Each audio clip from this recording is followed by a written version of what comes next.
don't know what, if I'm the stripper or the tumbling act or what. My name's George Anderson. In 2007 I was running the press office at the Edinburgh International Festival, and we had the Simon Bolivar Symphony Orchestra of Venezuela playing in the Usher Hall. They took the roof off, and they took the roof off the Albert Hall the next night. At that point there was a glint of an idea that we might bring this music programme to Scotland that this orchestra had come out of. So there's some kids from Ratloch and their families were out in a bus to Edinburgh, and my first involvement was getting them in to see the rehearsal of the orchestra in the Usher Hall in the afternoon. In some cases, those families, it was their first time in Edinburgh.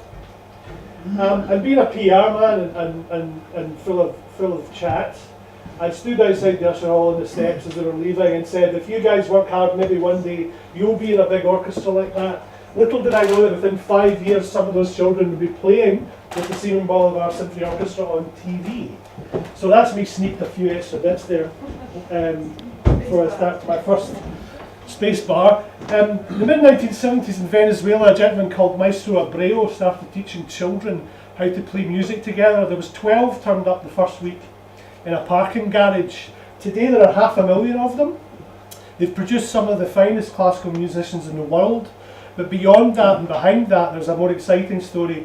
They're producing adults who are equipped for life, sometimes from the most deprived communities. This is the Simon Bolivar Orchestra with Gustavo Dudamel, who's their musical director and our patron.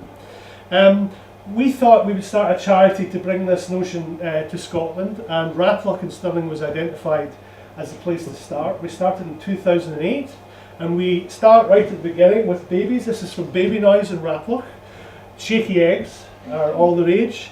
Drums, singing songs. It's a nice chance for the parents to get together, and we start to make a relationship that will last a lifetime, literally through to adulthood from this wee guy here. We move into the nursery. We start to get them feeling a bit more sophisticated about music. This is a low note. That's as far as it goes. Really an extension of the stuff that we're doing with the babies. Repetitive stuff young children really love, singing songs, playing games. So we're working with every child in the nursery for about 45 minutes a week.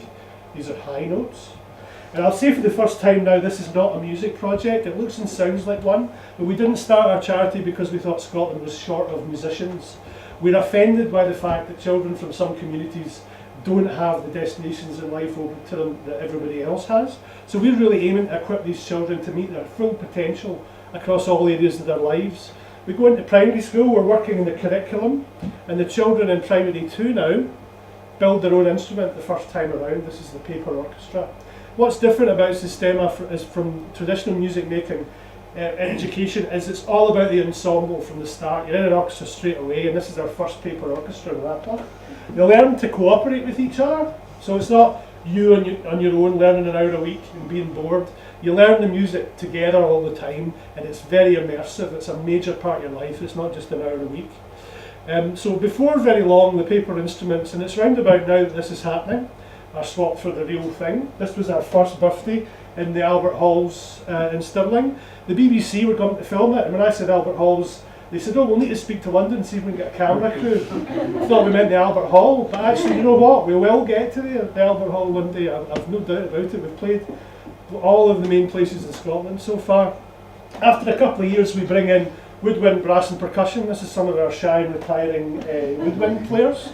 I should say today we are working with 450 children in Ratloch, from babies to teenagers. That's 2 square miles.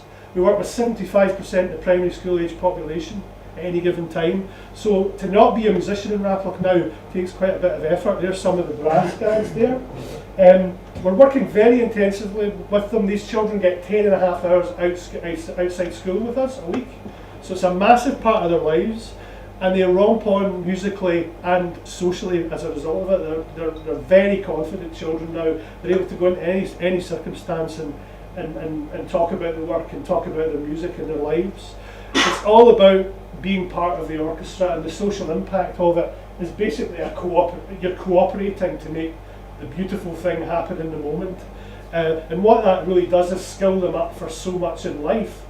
Children who go down a bad path, quite often their main problem is they don't know how to get along with other people. This is something we invented in Ratloch, take a musician home for tea. So during the holidays the children can take their instruments and their teachers, and we have front room concerts, and Dad has a go, and that's hilarious. But we now have an adult orchestra, so Dad could actually be playing as well. A millionaire could not buy this for their child now. This is Nicola Benedetti, who's with us every 6 weeks or so, despite being based in London. She gives a lot of her time and energy to the orchestra. She's on the Systema Scotland board, the charity, and she's the official big sister of Big Noise. So she has been an amazing help to us, as have the BBC Scottish Symphony Orchestra. So here we are playing in City Halls in Glasgow with the BBC Scottish Symphony Orchestra, like you do when you're 8.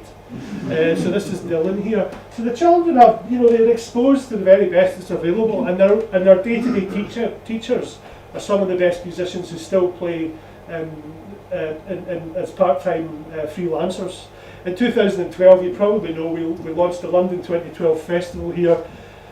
7,000 people in Raploch, 250,000 people watched it on TV around the world, and the children played with the Simon Bolivar Symphony Orchestra. Kind of final nail in Raploch's bad old image, really. This is now the story. If you go on Google, if you talk to a journalist, this is the story, not the old story.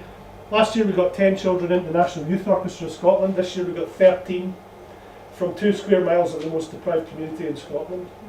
We're not here to do this, but the music is the side effect of it. You don't have to be brilliant to be in Big Noise. We don't send you home, but some of them have real talent. We started up last year in Govan Hill in Glasgow, our second centre, which is the most ethnically diverse place in Scotland. 51 languages in one block, not just the whole place, one block. This is us out and about engaging with Roma children. One of the primary schools in the community is almost entirely Roma children, with 2 Indigenous Scottish pupils, and pretty much everyone else is from the Punjab. This is the children in one of the Govan Hill schools seeing their instruments for the first time. Quite a nice moment, they all want to get in about them. See, I've run out of things to say, that's amazing. I've caught up with myself. So we really are looking to make this work around the country now. Raploch's going from strength to strength. Government evaluation has shown the children are more confident, better behaved, able to focus, and happier as a result of the orchestra. And the oldest of them are just going to start doing their exams in the next couple of years, and we should see a big difference in their life outcomes.